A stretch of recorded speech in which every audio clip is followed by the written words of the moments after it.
오늘 우리에게 주신 하나님 말씀 봉독합니다. 로마서 7장 1절에서 25절입니다.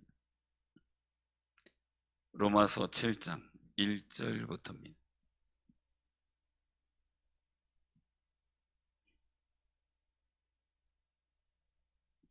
자, 신약성경 247쪽 교독합니다. 형제들아, 내가 법 아는 자들에게 말하노니 너희는 그 법이 사람이 살 동안만 그를 주관하는 줄 알지 못하느냐.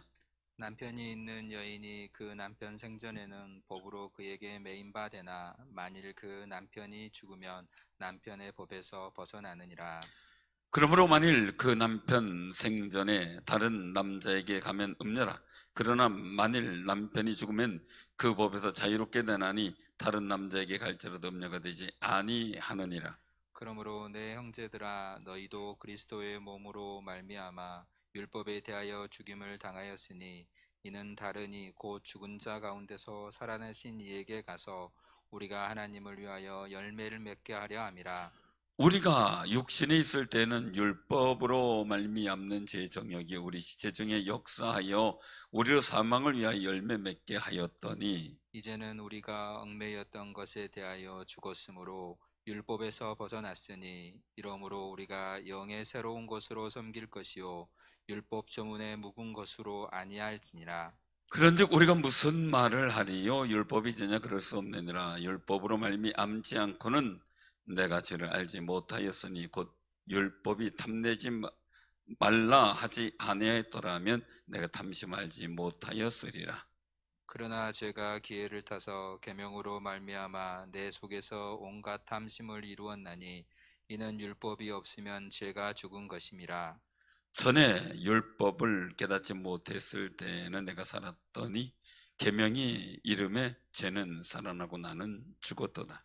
생명에 이르게 할 그 계명이 내게 대하여 도리어 사망에 이르게 하는 것이 되었도다. 죄가 기회를 타서 계명으로 말미암아 나를 속이고 그것으로 나를 죽였는지라. 이로 보건대 율법은 거룩하고 계명도 거룩하고 의로우며 선하도다. 그런즉 선한 것이 내게 사망이 되었느냐? 그럴 수 없느니라. 오직 죄가 죄로 드러나기 위하여 선한 그것으로 말미암아 나를 죽게 만들었으니 이는 계명으로 말미암아 죄로 심히 죄되게 하려 함이라. 우리가 율법은 신령한 줄로 알거니와 나는 육신에 속하여 죄 아래에 팔렸도다. 내가 행하는 것을 내가 알지 못하노니 곧 내가 원하는 것을 행하지 아니하고 도리어 미워하는 것을 행함이라.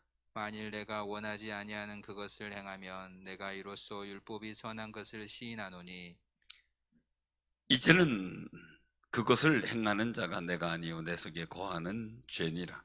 내 속 곧 내 육신에 선한 것이 거하지 아니하는 줄을 아노니 원함은 내게 있으나 선을 행하는 것은 없노라. 내가 원하는 바 선을 행하지 아니하고 도리어 원하지 아니하는 바 악을 행하는도다. 만일 내가 원하지 아니하는 그것을 하면 이를 행하는 자는 내가 아니요 내 속에 거하는 죄니라. 그러므로 내가 한 법을 깨달았노니 곧 선을 행하기 원하는 나에게 악이 함께 있는 것이로다. 내 속 사람으로는 하나님의 법을 즐거워하되 내 지체 속에서 한 다른 법이 내 마음의 법과 싸워 내 지체 속에 있는 죄의 법으로 나를 사로잡는 것을 보는도다. 오라 나는 공고한 사람이로다. 이 사망의 몸에서 누가 나를 건져내랴. 다 같이 합니다. 우리 우리 주 주 예수 예수 그리스도로 그리스도로 말미암아 하나님께 감사하리로다. 그런즉 내 자신이 마음으로는 하나님의 법을 육신으로는 제 법을 섬기노라. 아멘. 아멘. 오늘 이 말씀을 통해서 같이 은혜 나누고자 합니다. 우리가 함께 과하면 좋지만 과하지 않으면, 함께하지 않으면 좋을 게 있어요. 우리가 많이 느끼고 있어요. 코로나 백현무익하죠. 그죠? 함께 안 하면 좋을 것 같은, 그런데 끈질기게 함께하길 원하는 그 모습을 보게 되죠. 어느 교회 목사님이 얘기를 하더라고요. 어느 게 옳은 건지 잘 모르겠다 이 생각이 드는데 교인들 코로나 걸리면 무조건 다 오라 그랬는데 다 오라 걱정하지 말라고. 우리 한꺼번에 걸리고 한꺼번에 끝나자. 그 얘기를 듣는데 그냥 다 와가지고 한꺼번에 다 걸리고 그리고 한꺼번에 다 격리되고 한꺼번에 다 끝나고 그러면 자유로워질 것이 아니냐 이제 코로나로부터. 어떻게 생각을 하세요? 가만히 보면 옳은 것 같기도 하고 어떻게 보면 또 아닌 것 같기도 하고 이게 좀 애매모호한 그 판단을 가져오게 되는 그 상황들이 돼요. 그래서 보면 한편으로는 그래 한꺼번에 다 걸리고 그냥 싹 되면 좋겠다 이 생각을 가지는데요. 한 집에 부부가 있는데 부부가 같이 걸려가지고 같이 끝나니까 좋은데 한 분이 먼저 걸렸다가 끝날 때쯤 또 한 분이 걸려요. 게다가 끝날 때쯤 또 한 가족이 걸려요. 그럼 어떻게 돼요? 그러니까 이제 끝나겠다. 근데 또 걸려가지고 또 같이 또 견뎌야 되고 이게 이제 계속 연이어지는 상황들이 벌어졌다라는 얘기를 들었을 때는 보면 한꺼번에 걸리고 끝나는 게 낫다 이 생각을 해서 어떤 분이 전 얘기를 하더라고요. 저한테 부부가 같이 걸렸느냐 따로 걸렸냐고. 우리 같이 걸렸는데 그러니까 행복하네 잘 됐네요. 아예 깨끗하게 같이 걸리고 같이 끝나는 게 좋다라는 얘기를 해요. 여러분들 우리가 어떤 그 일들 속에 상황을 가지고서 얘기를 한다는 게 쉽지가 않거든요. 이게 이제 상황윤리다 이제 그렇게 이제 표현을 해요. 신학적으로는 상황에 따른 상황이 있는데 여기에 따른 대처를 해야 돼요. 상황에 따라 대처를 해야 돼요. 이게 이제 대처하는 방법이 이제 윤리적 일들 속에서의 모습이 나오게 되죠. 윤리. 그래서 이제 기독교 윤리다 이제 이런 얘기를 해요. 윤리다. 윤리적 해석의 일들이 나타나게 되죠. 이 부분들이. 그러면 이 상황 윤리다 그렇게 이제 얘기를 하는데 상황에 따라서 어떤 건 되고 똑같은 건데 상황에 따라서 어떤 건 안 되는 경우가 있어요. 상황에 따라서 저 사람의 상황엔 그게 맞는데 이 사람의 상황엔 그게 안 되는 이런 경우도 있거든요. 그래서 항상 이 판결을 보게 되면 이 판결받은 전례가 있으면 전례에 의해서 그 먼저 판결된 것이 인정이 돼요. 거기에 대해서 판례가 있으면 그 판례의 기준에서 이 판결을 하게 되는 경우가 많더라고요. 양형이라는 게 있죠. 양형. 그 사람에 따라서 똑같은 살인인데도 불구하고 이 사람이 정신병자예요. 그러면 정신병자라 그러면 또 이 죄가 가벼워지네요. 또. 근데 이제 우연히 또 살인했다 이거예요. 그러면 우연한 살인이기 때문에 또 거기에 대해서 감형이 돼요. 같은 살인이래요. 근데 고의적으로 계획을 세웠다. 이거는 완전히 특수 강도의 뭐 여러 가지 일들이 또 붙게 되더라고요. 그 상황이 같은 범죄인데도 불구하고 상황에 따라 조정이 되는 그 모습을 보게 돼요. 우리가 오늘 본문 말씀 속에서 우리는 한번 보는 거예요. 뭘 보냐면요. 상황이 있어요. 어떤 거 법이 있어요. 법이 어느 때만 주관하느냐. 그러니까 7절에 보니까 어떻게 돼요? 7장 1절에 보면 형제들아 내가 법하는 자들에게 말한다. 자 시작. 거기서부터 너희는 그 법이 사람이 살 동안만 그를 주관하는 줄 알지 못하느냐. 제가 이걸 보면서 그래서 자꾸 죽는구나 이 생각을 했어요. 성경대로 살라고 잘못해놓고 드러나려면 죽어버리고 이게 안 좋은 것 같아요. 그죠? 그래서 세상의 법도 죽으면 그 다음부터 법 적용을 안 해요. 수사가 중단되더라고요. 그래서 이게 성경 속에서 나오는 그 법이 사람 살 동안만 그를 주관한다. 죽으면 끝이다 이거 얘기예요. 그러니까 이래서 죽는구나 이 생각이 퍼뜩 들더라고. 그래도 하나님의 심판은 아니잖아요. 잘못된 판결이나 판단할 수가 있는 상황들이 되겠죠. 근데 여기서 이제 말씀하시는 일들은 그 단순한 게 아니라는 거죠. 어떤 일들이냐면 법이 있으면 당연히 뭐가 있어야 돼요? 법이라는 게 있어요. 법. 자, 법이 있어요. 그럼 법은 뭘 얘기를 해야 돼요? 법은 이게 선이냐 악이냐.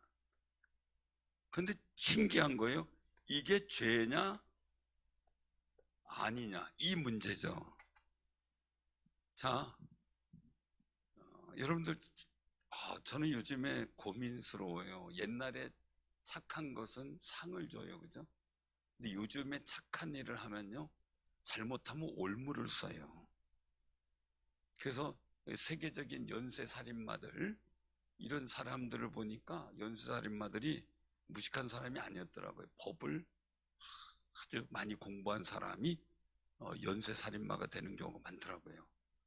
이거 법학가가 조심해야 돼. 그래서 이 법학이 문제다, 이 생각을 하게 됐는데, 어느 연쇄살인마, 미국 연쇄살인마를 만났는데 법학도였고, 법학 그 사람들하고 교분을 나누는 사람이에요. 그런데 그 법학도들하고 이제 동기들하고 얘기 나누면서 연쇄살인마가 이제 화제가 됐는데, 나는 그 사람이 이렇게 했을 거다 하고 예측을 하고 얘기를 해. 자기가 한 일이니까. 근데도 아무런 표시도 안 내고, 사람 죽인 것에 대한 죄책감도 안 느끼고, 전혀 안 느끼고, 오히려 범죄 진술할 때, 잡혀서 진술할 때도 자연스럽게 자기가 누구 죽이고 어떻게 죽이고 다 그냥 웃으면서 얘기할 정도로 그렇게 하는 거예요. 근데 그 사람의 일들 속에서 얘기가 나온 걸 보니까 깜짝 놀랄 일이, 사람의 선한 마음을 유인해서 자기를 돕도록 만들고 자기를 도와주는 그 여성을 죽인 거예요. 그러니까 제발 부탁인데, 내가 이쁘다고 생각하는 여자분들은 절대 누가 남자가 이렇게 도움을 요청한다 함부로 도와주지 마세요. 아셨죠? 내가 이쁘다고 생각하는 분들은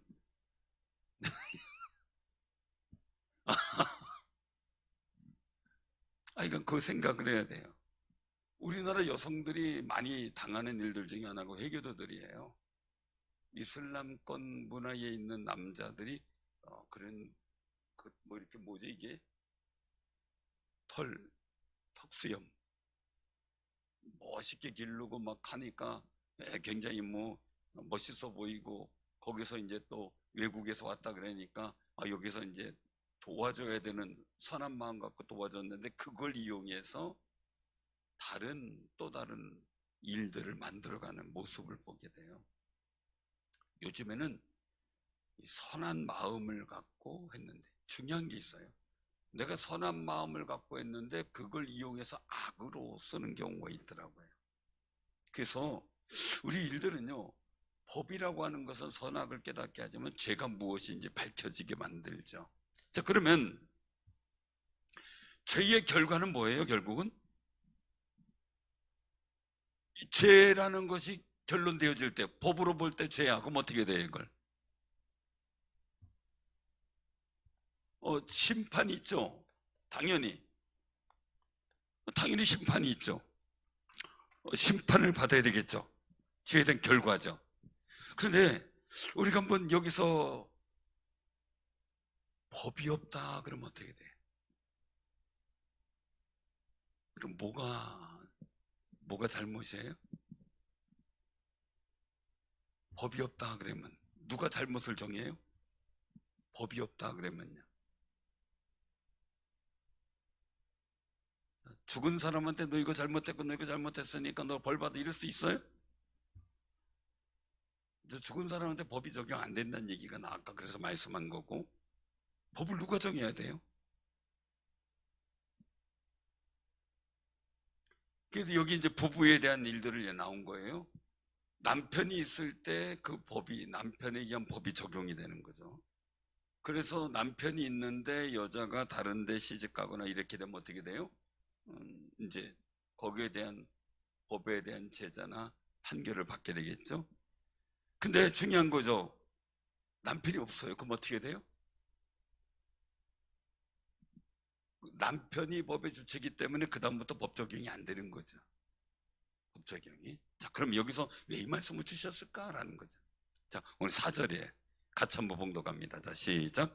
그러므로 내 형제들아, 너희도 그리스도의 몸으로 말미암아 율법에 대하여 죽임을 당하였으니 이는 다르니 곧 죽은 자 가운데서 살아나신 이에게 가서 우리가 하나님을 위하여 열매를 맺게 하려 함이라. 아멘. 자, 9절 한번 또 보세요. 9절. 자, 시작. 전에 율법을 깨닫지 못했을 때에는 내가 살았더니 계명이 이름에 죄는 살아나고 나는 죽었도다. 10절. 생명에 이르게 할 그 계명이 내게 대하여 도리어 사망에 이르게 하는 것이 되었도다. 아멘. 법이라는 것이요, 사람을 살리기 위해서 있는 거였고, 그런데 오히려 법이 들어오니까 죄는 드러나게 되고 어떻게 돼? 나는 죽을 일이 생기는 거예요. 죽을 일이. 자, 가령 요즘에 그 손주 손녀들이 집에 오든지 아니면은 어린 자녀를 키울 때 막 이제 애가 기어다니고 조금 뭐 잡고 걸어다니고 막 이러면은 무슨 일을 제일 먼저 해요? 무슨 일을 제일 먼저 해요? 예? 하여간 문 열 수 있는 건 다 잠궈 놓죠. 그거 다 잠궈 놓죠, 그죠? 화장대 싹 치우죠. 해보니까 다 치우죠. 하여간 손에 닿는 거는 다 치워버려요. 근데 아이는 어때요? 재미 하나도 없는 거예요. 열어주고 뭐 꺼내놓고 막 이래고 막 너지러 놓고 막 이래야 재미가 있는데 자기 신기해서 열어보는 거. 아이들은 신기한 거예요. 여기 열어보면 뭐가 있는 거거든요. 그러니까 신기해 보니까 잡아 보이고 막 허털허털이고 이런단 말이에요. 근데 엄마가 볼 때는 어때요? 아, 귀찮은 일이야. 그러니까 아이는 혼자 있을 때 막 어지럽히고 친구들하고 막 장난치고 놀고 막 그냥 뭐 부시고 막 때리고 할 수 있어요. 그죠? 그때는 그게 뭐예요? 법이 없어요. 그때는 재밌는 거고요. 즐거운 거고요. 편한 거예요. 근데 엄마라는 법이 왔어요. 그럼 어떻게 돼요? 그때부터는 너희 잘못했다. 이거 죄가 드러나요. 그죠? 죄가 들어가고 이제 뭐가 생겨요? 매맞을 일이 생겨요. 생기는 거죠. 법이 없을 때는 어때요? 자유로운 거죠. 기분 좋은 거죠. 막 한번 어지럽히기도 하고 막 이거 했다 저거 했다 막 마음껏 다 해보는 거죠. 조금만 해가지고 있다가 이제 한번 6살 뭐 막 이렇게 되면 이제 엄마 화장품에 손을 대기 시작하죠. 몇 살부터 손대요? 엄마 화장품에 몇 살부터 손대요? 우리 지우는 몇 살부터 손댔어요?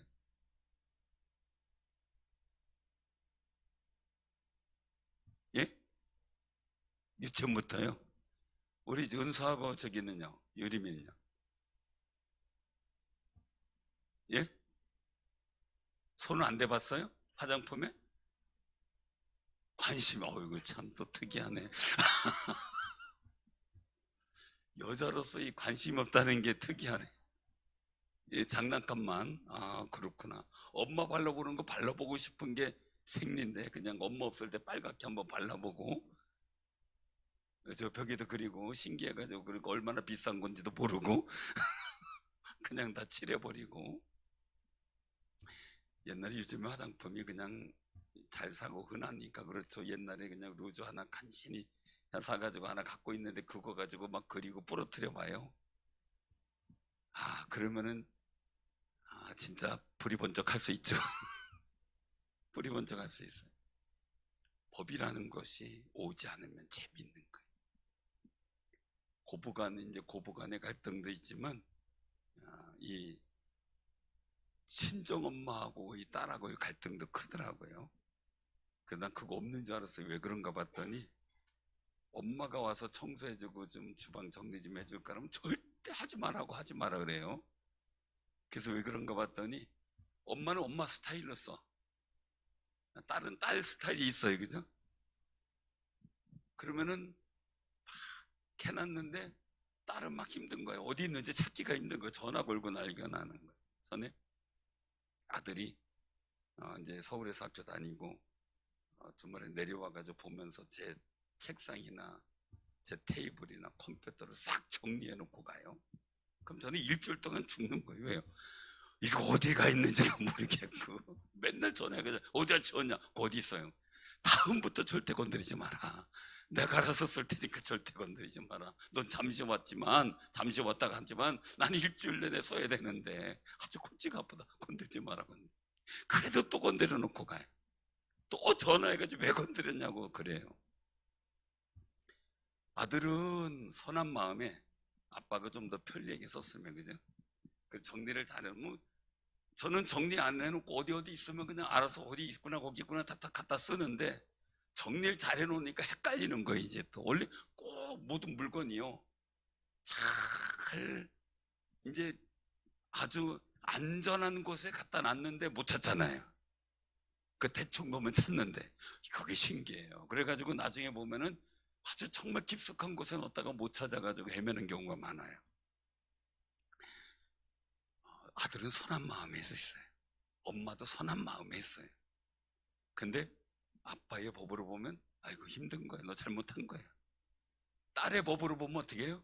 엄마 한 건드리면 좋아. 잘못한 거야. 나 왜 자꾸 귀찮게 하냐 이거죠. 왜?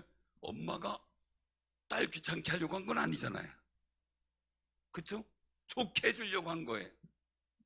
근데 그게 법에 따라서 잘못되게 되는 거예요. 이게 참 아이러니한 법의 원리예요. 근데 그런 법 적용이라는 것이 유대인들에게 또 특별히 바리새인들에게 얼마나 힘든 것인지 몰라요.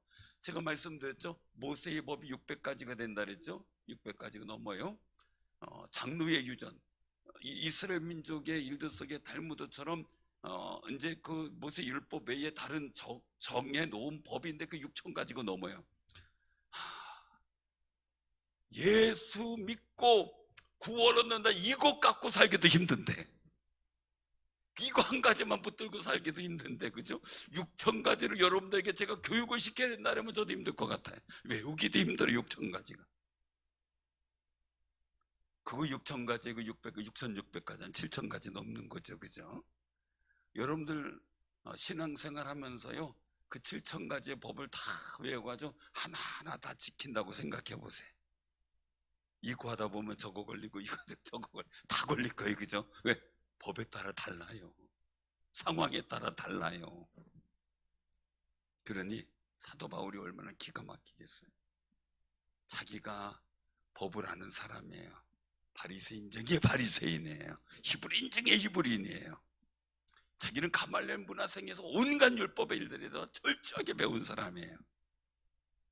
그런데 그 법 속에 막 묻혀 있다가 예수 십자가를 보니까 예수님이 자꾸 이 법을 보니까 나의 죄만 살아나고 나는 자꾸 죽겠는 거예요. 힘들어서 자꾸 죄만 생각나요. 이 법만 6,000가지 7,000가지 법을 자꾸 외우다 보니까 어떻게 해요? 죄만 자꾸 커지고 자긴 자꾸 죽을 일만 생기는 거예요. 방법이 없는 거예요. 근데 예수를 바라봤어요. 예수님을 봤더니 예수님이 그 죄의 모든 일들 속에 막 죄가 일어나고 나는 죽을 사람인데 내 대신 죽었어요. 예수님이. 그래서 말씀하는 거예요. 그분께서 그리스도의 몸으로 말미암아 율법이 돼. 율법이 막 죄가 생각나게 난 죽을 몸인데 주님이 내 대신 죽으셨다 이거예요. 그러니 이제 내가 난 바리새인이었지만 내 율법 갖고 사는 게 아니다 이거예요.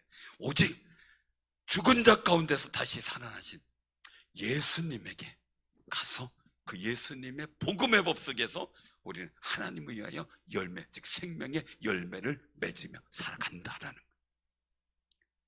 그게 이 사도 바울의 결론이에요. 그래서 여기서 말씀하죠. 율법이 있을 때 막 죄는 살아나고 나는 죽었는데 생명에 이르게 할 10절에 생명에 이르게 할 그 계명이 내게 대하여 도리어 사망에 이르게 한 거예요. 그래서 11절에 보니까 죄가 기회를 타서 계명으로 말미암아 나를 속이고 그것은 나를 죽였다는 거죠. 죽였다는 거예요. 계속.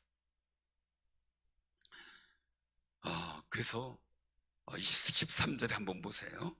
13절에 12절 13절 같이 한번 봉독합니다. 시작. 이로 보건대 율법은 거룩하고 계명도 거룩하고 의로우며 선하도다. 그런즉 선한 것이 내게 사망이 되었느냐? 그럴 수 없느니라.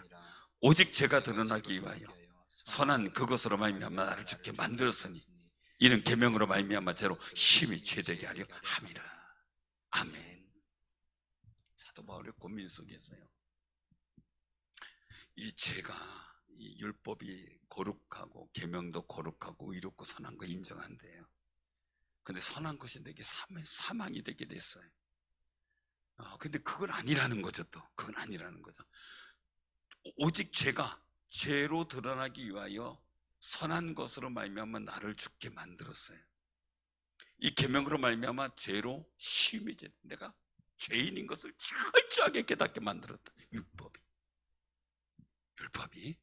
그러니까 24절에 보니까 율법은 신령한 줄 알지만 나는 육신에 대해 죄 아래 팔려버린, 오히려 죄악 가운데 죽는 그런 모습을 보게 돼요. 왜요?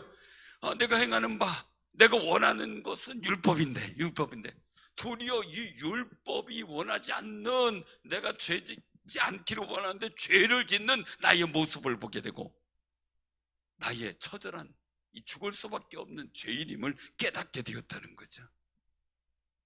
그래서 나는 내 의지는 하나님 앞에 선을 행하고 싶은 의지인데 내 속에 있는 옛본성의 죄가 자꾸 나를 죄를 행하게 하고, 내가 선을 행하는 걸 원하는데 이 오히려 원하지 않는 악을 행하게 하는 그것이 내 속에서 싸우고 있다는 거죠. 그러다 보니까 24절의 말씀은 오호라 나는 공고한 사람이로다. 이 사망의 몸에서 누가 나를 건져내랴.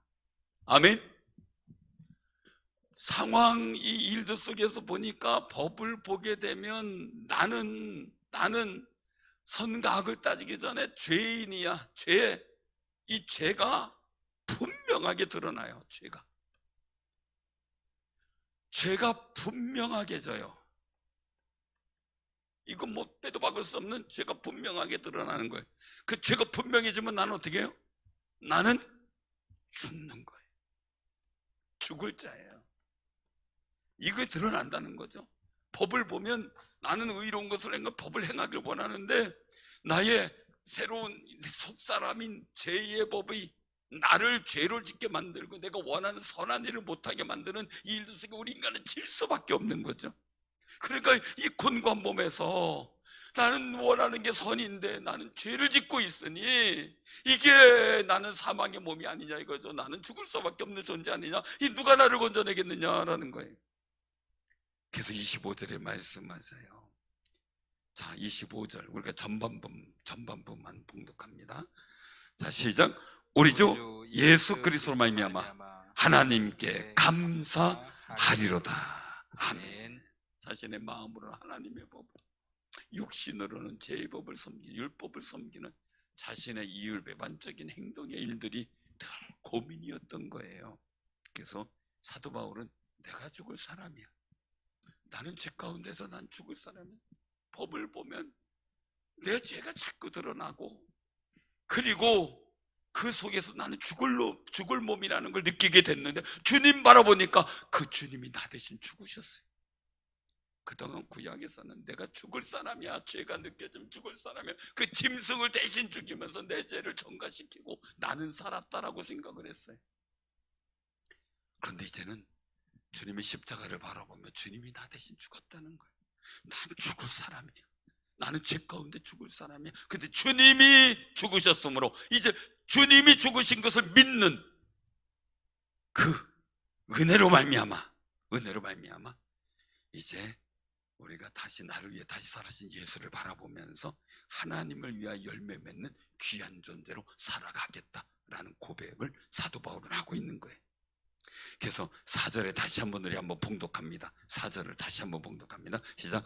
그러므로 내 형제들아 너희도 그리스도의 몸으로 말미암아 율법에 대하여 죽임을 당하였으니 이는 다른 이 곧 죽은 자 가운데서 살아나신 이에게 가서 우리가 하나님을 위하여 열매를 맺게 하려 함이라.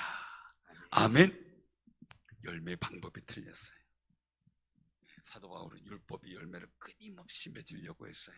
근데 자기는 죄만 드러나고 자기는 율법을 지키면 지킬수록 자기는 죽을 사람이에요. 말 그대로 얘기를 하면요, 엄마는 딸을 위해서 그래서 딸이 고생한데 내가 가서 해줘야지 하고서 자꾸 주방 정리해주면 어떻게 돼요? 갈등이 커질까요?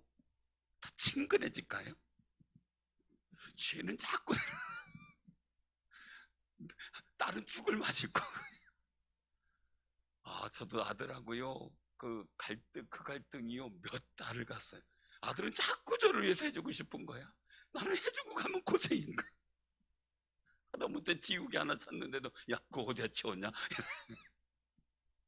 그 삶을 살아요. 사랑하는 성도님, 이 사도 바울의 갈등의 모양이 그런 거죠. 자꾸 법을 보면서 자기의 죄가 드러나고, 난 죄인이니까 난 죽을 사람이구나. 그런데 십자가 예수를 바라보니까 주님이 나를 위해 죽으셨군요. 감사합니다.